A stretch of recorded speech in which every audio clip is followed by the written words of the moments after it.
asistir a este acto, pero en fin, yo estoy encantado, ¿no?, de poderle sustituir, de que haya aquí un auditorio no muy numeroso, pero sí muy cualificado y muy significativo, porque además la presentación de un libro es un acto siempre feliz y solemne, y en el que los que asistimos, no podemos hablar por los que no asisten, nos sentimos siempre muy congratulados y muy satisfechos, ¿no? Entonces, bueno, ¿qué decir? Yo muy escuetamente les quiero comentar algo del acto y en primer lugar, pues, decirles que el autor es una persona extraordinariamente conocida, más por Monti que por Juan Carlos Monteverde, que ha escrito infinidad de artículos en los periódicos, especialmente en El Día, que ha publicado 105 libros hasta el momento, en solitario, vamos, individuales, y después muchos, han participado en muchísimos libros, en muchísimas obras colectivas, en fin, que es una persona que escribe poesía desde siempre, ¿no? Que ha sido marino y que ha sido también empleado de banca, no sé si es el único que banquero, supongo que no. Esclavo de banca. Y que son dos actividades que a mí me parece que se prestan mucho a la literatura, ¿no? La de marino porque tiene mucho que ver con lo azaroso y con el riesgo, ¿no? Y lo de peor la banca, por lo mismo, ¿no?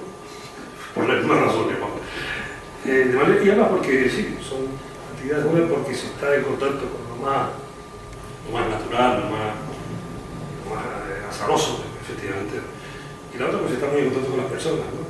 Y seguramente habrá muchas ocasiones para reflexionar sobre tantas cosas. De manera que las dos cosas seguramente se prestan a la literatura y dentro de la literatura, pues, a la poesía. También es una persona que tiene muchos galardones, muchísimos. Yo me he quedado viendo un currículum francamente sorprendido, ¿no?, de toda la cantidad de reconocimientos, de premios que ha merecido, ¿no? Y luego, pues también, en fin, es decirles que hay otras personas aquí que van a recitar o van a elogiar la obra del autor y el libro, porque lo que veo es un libro muy voluminoso, ¿no?, y que seguramente será otra aventura más, ¿no?, conseguir difundirlo, venderlo, porque yo ya también venderlo, pues ¿por qué no? Hay que vender los libros, ¿no? Pues ya la gente se gasta las cosas en asuntos tan superfluos, ¿no?, que a veces choca el que cueste tanto, ¿no?, desembolsar una pequeña cantidad para adquirir un libro. Es muy chocante eso. Y en fin, pues, de las personas que nos acompañan, pues ya saben que está Fernando Becerrán, que es una persona a la que yo particularmente aprecio mucho, que también es un gran insigne poeta y un escultor. A mi izquierda, pues también, discúlpeme que... Pues perdón, pero el poeta también. Poeta también, sí. Fernández Castillo, ¿no? Fernández Castillo, ¿usted? Fernández Febles. Fernández Febles. Y Luis Almeida, que está al fondo, y que es un cantautor, y que seguramente también nos va a satisfacer mucho escucharlo, ¿no? Porque cada vez que tenemos oportunidad de hacerlo, y de saber de su obra, y de sus discos, pues realmente nos satisface mucho, ¿no? Nos satisface mucho, aunque sea en auditorios pequeños como estos, pues reconocer a los nuestros y a las personas que en un ambiente a veces tan sofisticado en algunos aspectos de la cultura y tan difícil en otros, como, pues están ahí y un año tras otro hasta hacer carreras larguísimas, ¿no?, como la suya, ¿no? Y no desanimarse, ¿no?, y seguir siempre tirando para adelante, ¿no? Pues en fin, entonces esta es una excelente oportunidad para todo esto y para disfrutar una velada que seguramente vamos a disfrutar entre todos aquí, ¿verdad? Bueno, sin más les dejo con las demás personas. Muchas gracias.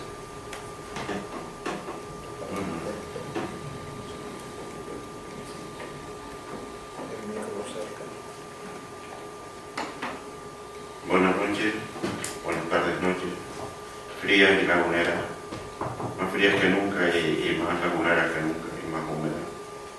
En este abril invernal que nos ha tocado, pues hay que seguir adelante y no mirar atrás. En primer lugar quiero felicitar al amigo y poeta Juan Carlos Monteverde por tan grueso tomo de poemas que abarca los más distintos y variopintos temas, pero él quiso que le hablara un poco de los 8 sonetos, este número mágico, ya lo explicaré. Y voy a tardar muy poco, ¿no? Desde que la insigne profesora María Rosa Alonso dijo que ella tenía una cultura media, yo me declaré analfabeto. Y inmediatamente me invalidé para presentar, hablar o hacer algún juicio de valor, ¿no? Alguna crítica de cualquier poesía y menos, desde luego en este caso concreto, ¿no? Yo no voy a inventarle la plana a nadie porque no soy ningún experto en poesía. Si yo entendiera de poesía, pues sería el mejor poeta del mundo, porque esto es lo que es una estupidez, pero bueno, es lo que suelo decir, ¿no? Después de lo de María Rosa Alonso, pues yo me salvó el ir a los países escandinavos, y allí tuve noticias que tenían un dios de la poesía. Claro, con un dios de la poesía, pues es muy fácil que venga la inspiración, pero es que era el dios de la guerra también, por desgracia, ¿no? Bueno, pues este dios Odín, ¿no?, que es el número 1 en la numerología rusa, Adín, este dios Adín se apoderó de la hidromiel, que seguramente que era un brebaje, y se la quitó, se la arrebató a los poetas para él coger en exclusiva toda la inspiración. Yo creo que no es el caso de Juan Carlos, porque más que hidromiel, en todo caso un vaso vino, pero esta bebida nórdica agridulce, eso no es necesario para un poeta que hable de la laguna. Bueno, él se centra en la laguna, en la vega plácida, y hace una descripción poética de ella, muy acertada. No voy a leer el poema de él, porque yo lo que quiero es que lo lean ustedes, que ustedes serán que lo lean, lo voy a adelantar. Luego, la laguna placerada y armoniosa también es el lugar donde he vivido, porque aunque nací en Santa Cruz, me trajeron en brazos, y el primer pavimento que pisé fue el de la laguna de la calle Anchieta 82, que conviví con mis padres y con mi hermano, que es padre Francis Alfonso García Ramos. Después nos habla en sonetos, por cierto, que María Rosa Alonso fue la que me dio noticia del endecasílabo de gaita gallega, que es como las meigas, pues de haberlos oído, ¿no? Y bueno, me ilustró sobre los acentos. La poesía rimada y medida tiene que ver mucho con la matemática. El número es importante, qué sílabas se acentúan, y claro, el 14 versos está claro, ¿no? Siempre el número está ahí, ¿no? Pues de la iglesia, de la Concepción y de la plaza, yo la vivencia que tuve fue mi amistad con el gran poeta Arturo Macanti. Contribuí a que se le pusiera una placa de bronce en el edificio donde él vivió. Arturo Macanti era un poeta increíble, porque él no vivía la realidad doméstica actual, sino que vivía en un mundo pues, poético al 100%. Entonces, esa plaza de la Concepción a mí me trae recuerdo de Arturo Macanti, y en cierta manera era un homenaje. La calle Carrera, pues cuando éramos jovencillos, la llamaban la calle de la desesperada, iban las chicas a buscar novio, y ya no hace falta esto, pues lo consiguen en cualquier calle, plaza o lugar, ¿no? Bueno, pues él hace la calzada entre dos villas, hace una semblanza poética, yo creo que muy acertada de esta calle, de la Carrera, o Obispo Rey, creo que es el nombre oficial. Bueno, la calle Herradores es la calle más comercial de la laguna, y él hace alusión al tranvía, porque el tranvía pasó por ahí, pasó por la calle Carrera. Y la calle Carrera para mí tiene el honor de albergar la casa natal de Óscar Domínguez, que es una pena que no esté abierta como casa natal de Óscar Domínguez, pero en fin, no voy a criticar a políticos ni a nadie. Óscar Domínguez, en la calle Herradores, ahí estaban las herrerías. Yo hice una fantasía que él veía el chispear de las fraguas y soñaba con las brujas de Guayongen. Él ya desde chiquitito soñaba con Tacoronte, pero él nació en la laguna. En Tacoronte pueden decir lo que quieran. Luego el padre, que era un hacendado, lo llevó a Tacoronte y luego lo mandó a Madrid, pero no a que le llevara los negocios, porque se hubiera arruinado mucho antes de lo que se arruinó luego, ¿no? Él era un disoluto, un crápula. A las 7 de la mañana estaba en el smoking en la calle y terminó suicidándose, cortándose las venas de los 2 pies y de las 2 manos. Parece ser que no murió desangrado, sino que resbaló en el cuarto baño, lo encontraron desnudo y se había dado un golpe en la cabeza, un traumatismo craneal, acabado con este gran pintor que es una honra para la laguna el que haya nacido aquí. Esta es la calle Herradores, en parte del tranvía. La descripción que hace Juan Carlos, pues a mí me parece muy interesante y acertada. El Camino Largo, o Avenida de la Universidad, a lo mejor allí debió haber estado la universidad, en La Vega, pero en fin, sabemos que está lejos de la laguna. El Camino Largo lo ve nuestro poeta como un paseo erótico y deportivo. Allí, de la segunda parte, era la que estaba más criticada. Entonces tenía un guardián, que no quiero nombrarlo, tenía un nombrete, y acechaba a las parejas, y cuando ya se hartaba, se refocilaba con la escena, entonces irrumpía y los llevaba a la comisaría por escándalo en la vía pública. Eran tiempos de Franco, de la oprobiosa dictadura que sufrimos. Ese era el Camino Largo. Hoy las palmeras han crecido, son inmensas, y ya sí, van algún que otro persona va allí a caminar y no digo que no vayan parejas, pero por lo menos no van a tener un malvado guardián que lo lleve a la comisaría. Los tiempos han cambiado, ese es el Camino Largo, y que bien describe de manera poética nuestro amigo. El Monte de la Mercedes, bueno, ahí está la Laurisilva Canaria, es un monte único, o casi único en el mundo. Tiene todas las especies arbóreas de la Laurisilva, y allí se puede disfrutar de la belleza y de la paz, ¿no? por suerte. El soneto se lo recomiendo también, que lo vean. Y termina el octavo.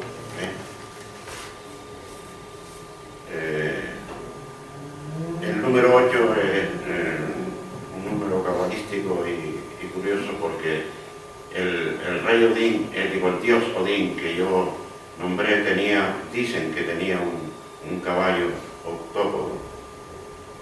Este caballo era como un pulpo terráqueo que cabalgaba por las tundras y las taigas escandinavas.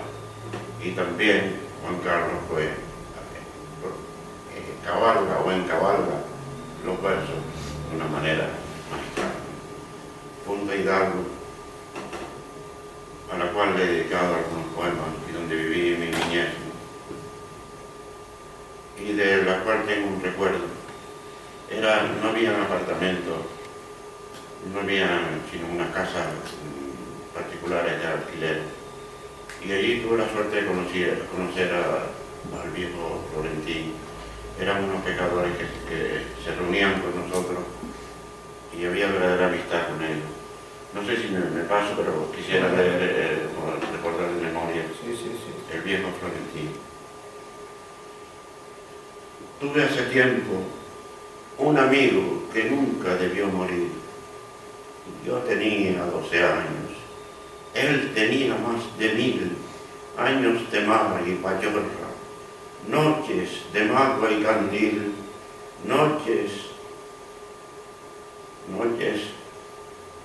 perdidos en el oscuro confín. Arrastraba las palabras.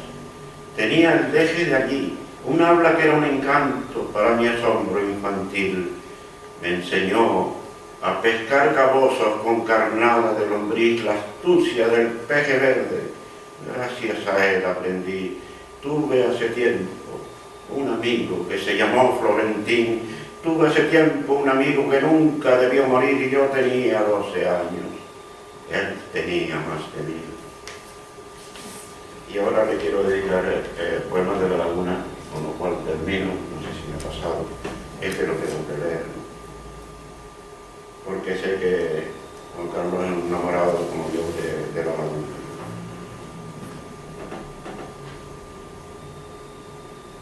Por las calles se pasea la invisible poesía, lagunea lentamente con parsimonia exquisita. En la negra noche canta y en el alba esclarecida. Cuando fulgura la fiesta, con las campanas repica.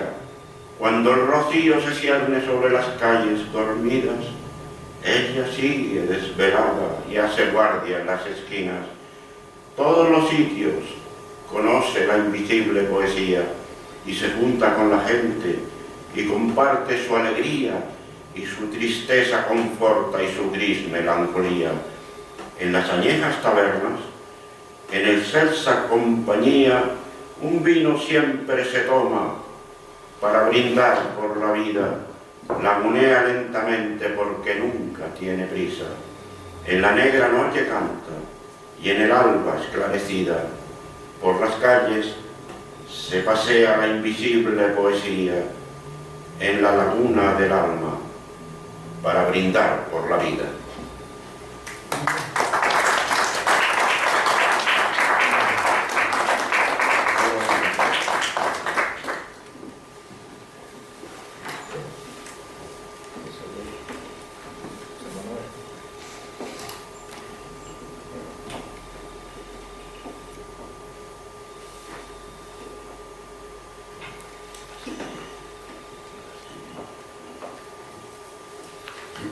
Buenas noches a todos. Felicito a Juan Carlos Monteverde antes que nada por la edición de este magnífico poemario, que será un éxito en la lectura que todos vamos a hacer.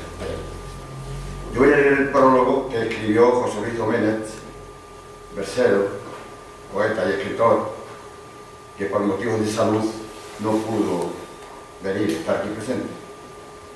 El prólogo dice, ha escrito lo siguiente: nunca serán suficientes las varias lecturas de un poemario para dejarle a uno el ánimo satisfecho, sobre todo cuando nos encontramos con una obra poética como la de Juan Carlos Monteverde. El acierto del nombre elegido vaya en primer lugar, Teselas. Perdón. En efecto, su poemario es una suma de pequeñas piezas que alimenta su sentir canario, tal como refleja en su poema El sentir isleño. Sé que lavas de volcanes colman mis venas ignotas, lleva el barro de mis tierras aprisionado en mis botas. Declaración rotunda de los quereres que amamantan ese sentir, esa forma especial, temperamental y personal que definen a las personas enfrentadas a la dureza de una vida limitada geográficamente, pero con el impulso necesario para su proyección universal. El poeta busca sujetos para su creación poética, naturalezas vivas o muertas, seres con vida presente o pasadas, personajes históricos, lugares, sentimientos nacientes o que engrosan la lista de los fenecidos, pero siempre determinados, ya que el poemario tiene destinatario concreto, su querida tierra isleña. Sobre el azul infinito, entre alazanes de espuma, están firmemente ancladas las islas que son mi cuna. Todos los hombres somos islas y nuestro consuelo pasa por considerarnos unidos a otros hombres, conformando un archipiélago de sentires que, al igual que los geográficos, alcanza su fuerza, su madurez en la unión colectiva de los sentimientos. Se pasea el poeta en su peregrinaje por islas, pueblos, efectividades, en un desmenuzamiento poético total, primero de los elementos primigenios, tierra, agua, fuego y aire, luego de los hombres, de sus afanes, en ocasiones gozosos, cuando ensalza festividades religiosas y profanas, y en otras dolorosos, cuando le duelen las renuncias y sacrificios de la emigración en busca de una vida mejor, o cuando lanza su grito contra el invasor que, venido alguien de los mares, ahogó la pacífica libertad de sus pobladores. La poesía araña el alma del poeta, escarba en ella para extraer el poema y trasladarlo a otros poetas, a los que no manifiestan. Como decía el poeta Adam Zagajewski, el lector de poesía, también es un poeta que ha decidido no explicarse. Sí se balancea el poemario para recreo de ambos, el discente y el oyente. La poesía, como nos deja patente el autor, no puede ser neutra, es subjetiva, porque emana de un sujeto, el poeta, no de un objeto, y ese subjetivismo de Juan Carlos Monteverde en relación a su tierra es profundo, nacido incluso con el dolor de sus entrañas isleñas. Tampoco la metáfora marina podría estar ausente de esta tierra atlántica homenajeada por el autor, y así define el poeta. Poeta es un remero que va en boga, surcando un ancho mar por un aljibe, y es un pájaro cantor, porque concibe su canto en un tifón y no se ahoga. Poeta laureado en un sinfín de certámenes que para su natural bonomía resultaría embarazoso referir uno a uno. Persona de gran humanidad reflejada en estos versos, con una obra completa pero no completada, de la que esperaremos siempre poemarios ensalzadores de esa magnífica tierra. El placer experimentado con la lectura de los poemas para la confección de este prólogo ha servido para acercarme aún más, si cabe, a este conjunto de islas que, cuando estoy fuera y por azar escucho una folía o una isla, me encuentro con mis ojos inundados de sentimiento. Muchas gracias.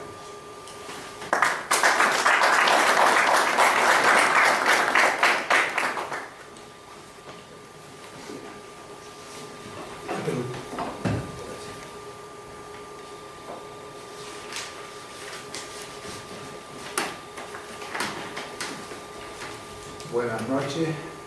Antes que nada, agradecer las colaboraciones tanto del introductor, don Melchor Núñez, como mi amigo Fernando García Ramos, y de José Manuel Fernández Feble. De Fernando, pues, ¿qué puedo yo decir que no se sepa ya que es una figura consagrada de la poesía? Y a mi izquierda, José Manuel Fernández Feble, puedo decir como referente de su vocación poética que fue un niño precoz de la poesía, puesto que publicó su primer poemario con 15 años. ¿No fue así? Cárcel del amor y del recuerdo. En 1960 publicó con 15 años su primer poemario. Así que estoy rodeado de gente sensible y el público presente también a la poesía. De haber nacido y vivido en otra época, tal vez por una afición a la poesía, estaría como un cómico de la legua pateándome los caminos de pueblo en pueblo, ofreciendo a cambio de casi nada representaciones públicas de diversa temática, adecuadas a las exigencias de los espectadores. Estas podían ser épicas, narrando los avatares más sonados de algunas batallas, que fueron las de mayor predicamento. Para los más delicados y románticos, las peticiones versaban en las vicisitudes amorosas entre amantes incomprendidos o amores traicionados, aunque estos últimos eran caldo de cultivo para las sátiras burlescas, donde la cornamenta era el meollo del argumento y tenían gran notoriedad por cuanto el burlado solía ser un personaje de cierta relevancia social y el burlador un humilde pero apuesto campesino. Visto desde esta óptica, podríamos decir que esta era la forma menos lesiva de revanchismo del pueblo llano y analfabeto, carente por completo de recursos de formación intelectual, aunque en otras ocasiones los cómicos protagonistas solían ser más infortunados, teniendo que abandonar la escena perseguidos por una horda enfurecida de espectadores que, empuñando palos o piedras, ponían en riesgo su integridad física, hasta dejarlos lisiados si conseguían atraparlos con algún ave o animal de corral ajeno, porque mientras unos recreaban sus historias, algún otro de estómago raído y diestro aligeraba la despensa o el cuarto de los productos de la matanza. Menos activos por sus limitaciones físicas, pero igual de pícaros en cuanto a sus intenciones, figuraban también los ciegos declarados o los tullidos que fingían serlo, que transitaban de igual modo por la geografía de los pueblos, recreando sus romances con la voz y la imagen de unos toscos dibujos en los llamados pliegos de cordel, que eran hojas colgadas en un simple tendedero en donde se mostraban las viñetas de una historia cualquiera, ajustada a los gustos del público oyente. Preferencias que tuvieron su inevitable ocaso con la llegada de la prensa escrita y la paulatina erradicación del analfabetismo. De este modo surgieron los periódicos y sus novelas por entrega, que mezclaban con las historias para fidelizar a los lectores hasta llegar a la continuidad actual, donde las historias o sucesos de siempre, que se repiten de forma invariable al ritmo de los tiempos, se transmiten con medios mucho más sofisticados que los de aquellos juglares de antaño. Porque si nos detenemos en esta figura, los poetas actuales ya no se ponen en cuclillas a escribir con un punzón sobre una tablilla de cera o a utilizar una pluma de ave mojada en tinta presuntamente indeleble para garrapatear en un pliego. Los poetas de hoy escribimos con bolígrafo en un cuadernillo o, mejor aún, volcamos nuestros versos sin tachaduras frente a la pantalla de un ordenador, una tablet o un móvil, auxiliados con el teclado, que es la secuela de las viejas máquinas de escribir que revolucionaron las redacciones de los medios de expresión escritos. Los poetas, en suma, ya para terminar, seguimos teniendo en ocasiones esa capacidad de soñar despierto para idealizar situaciones cotidianas que pasan desapercibidas para la gran mayoría, porque la poesía puede inspirarse de cualquier ser vivo u objeto inanimado, y el sentimiento que en ese instante aflora incontenido puede llegar a hacer vibrar a toda una generación, como el declarado por el poeta Gabriel Celaya, un ingeniero que prefirió no serlo y murió en plena miseria con su legado de versos. Su verso más conocido, que ha sentado precedente en la poesía, es el de: la poesía es un arma cargada de futuro expansivo con el que te apunto al pecho. Son palabras que todos repetimos sintiendo como nuestras. Por ello, volvemos a dejarlas volar para que esta noche se posen en las manos de quienes las quieran leer. A fin de cuentas, Teselas es un compendio de pliegos de cordel que cuentan diferentes historias que se siguen siendo iguales, porque los sentimientos inherentes al ser humano se seguirán sucediendo en el tiempo, y los poetas, quiérase o no, continuaremos pateando los caminos de la lírica como cómicos de la legua o ciegos visionarios capaces de ver lo que otros ignoran. Muchas gracias.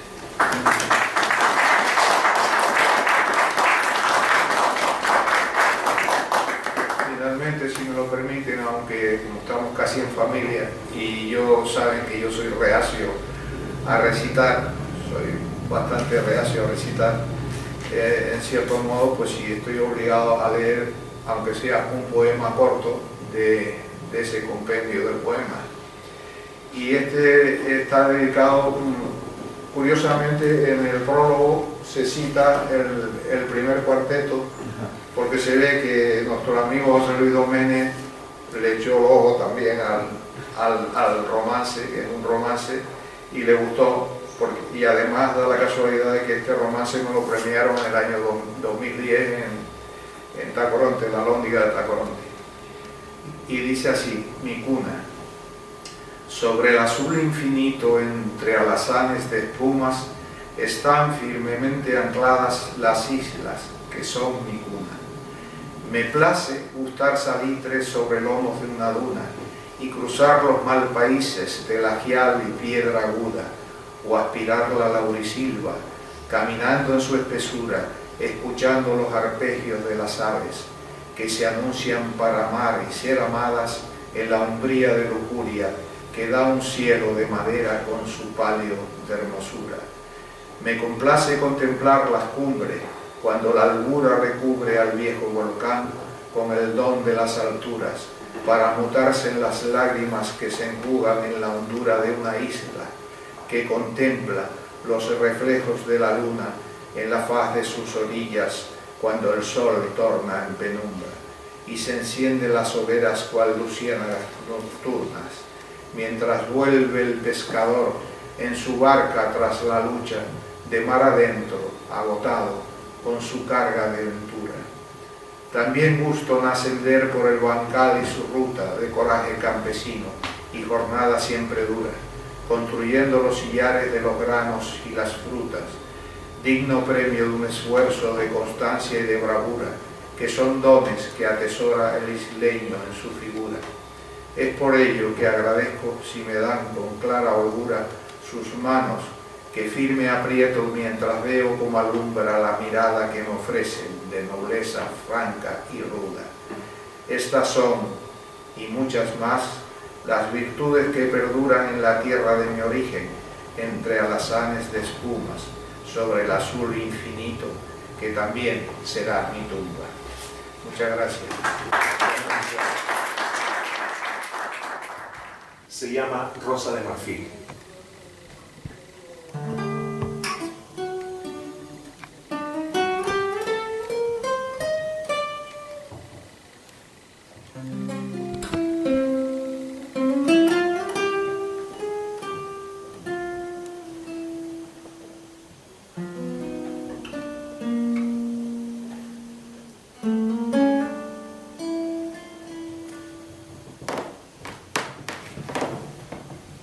Apuraban sus deseos, jinetes en burbujas de ilusiones, en un mar pleno y hostil que juega la ruleta de los vientos,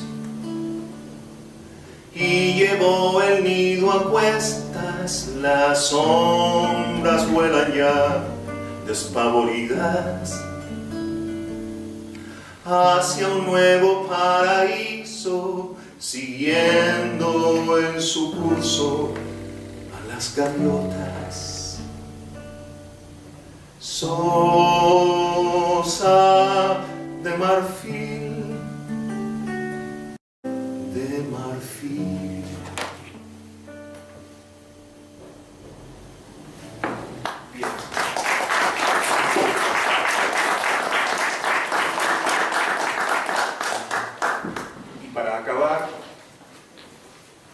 Hay un poema que José Luis Doménech también incluyó en el prólogo y que ha leído también un poco Monti, que se llama Poeta. Y me encanta porque a veces en versos cortos se sintetiza muchísimo. Poeta es la virtud del que dialoga con algo insustancial y lo describe.